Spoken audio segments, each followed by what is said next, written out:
Hello and welcome to Oxford Analytica's weekly briefing. My name's Hannah Waddilove, the Sub-Saharan Africa analyst here. This week, Nigeria's President Goodluck Jonathan declared a state of emergency in 3 states in Nigeria's northeast in response to rising violence there. I'm here today with my colleague Joe Ford, Senior Africa Analyst, to discuss the implications of this for both Nigeria and the wider West Africa region.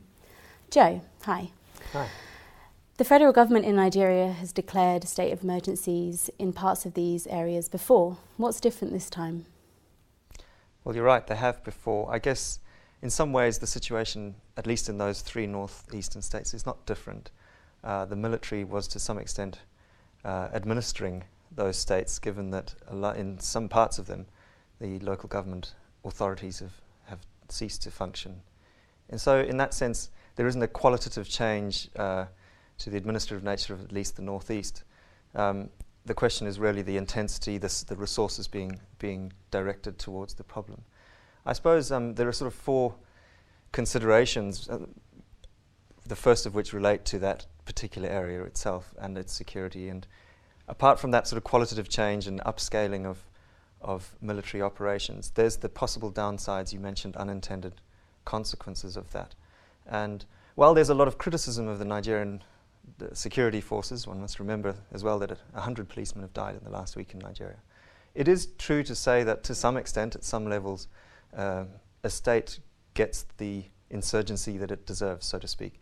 In other words, there is a consequence, a possible risk that a very heavy-handed military response that doesn't, for example, adequately distinguish between civilian and hostile targets could end up exacerbating some of the underlying problems in the northeast.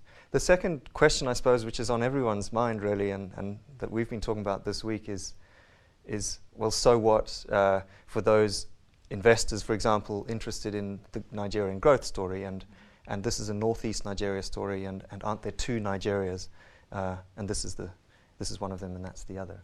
And I guess to some extent that's true, but I suppose some of the things that we're watching, for example, is whether some other latent problems, such as in the Niger Delta, where we've had before 2009 a serious round of militancy, whether while we're all focused on the northeast, some of those situations might evolve. And the other, of course, is to note that although it hasn't happened to date, one can anticipate, or one can think about what might be the change in sentiment around Nigeria and its attractiveness should there be a major significant attack further south, especially in a place like Lagos.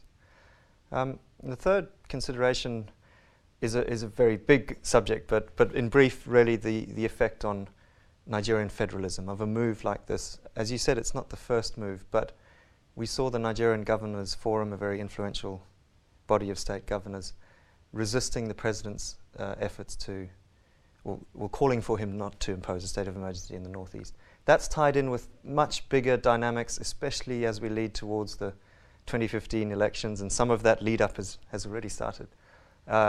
Much bigger questions about the balance of Nigerian federalism, what is needed in terms of federal-state cooperation on fiscal reform, on all sorts of issues, and how the perception of a centralizing presidency will play into those reform stories. And finally, I guess there's the sort of wider sub-regional dimension in 2 senses. The first is, I think the state of emergency declaration will highlight how the problem in the northeast of Nigeria is a borderlands problem relating to Niger, relating to Chad, relating to northern and northwestern Cameroon. I think that will be highlighted more by this upscaling of military activity.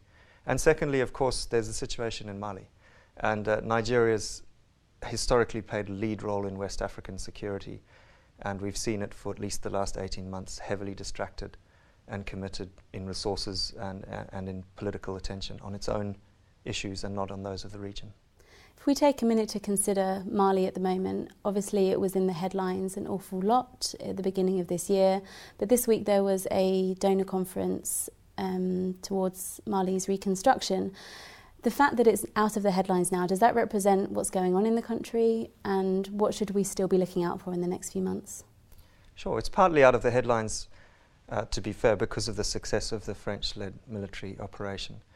But I think the issue that all these sub-issues kind of coalesce around is the idea that elections to end the transition, post-coup transitions, would be held in July, as the interim president has insisted.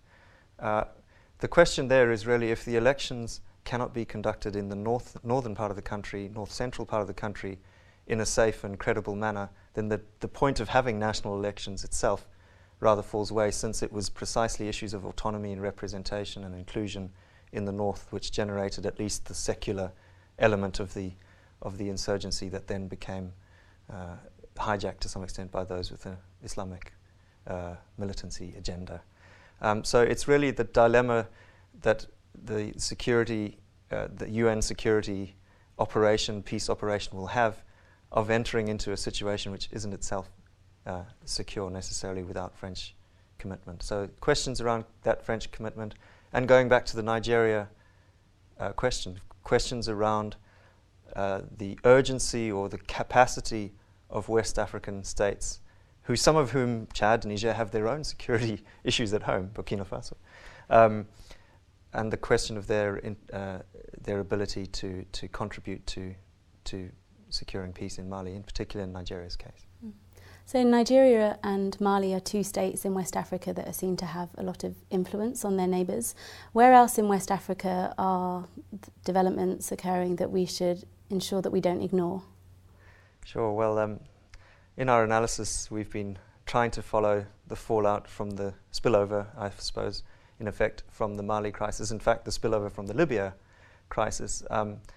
And there's two sort of things going on. On the one hand, there is what I've just mentioned, which is the distraction of countries like Nigeria, and in fact the distraction of the West and countries like France with their own problems, with possible Syria scenarios and so on.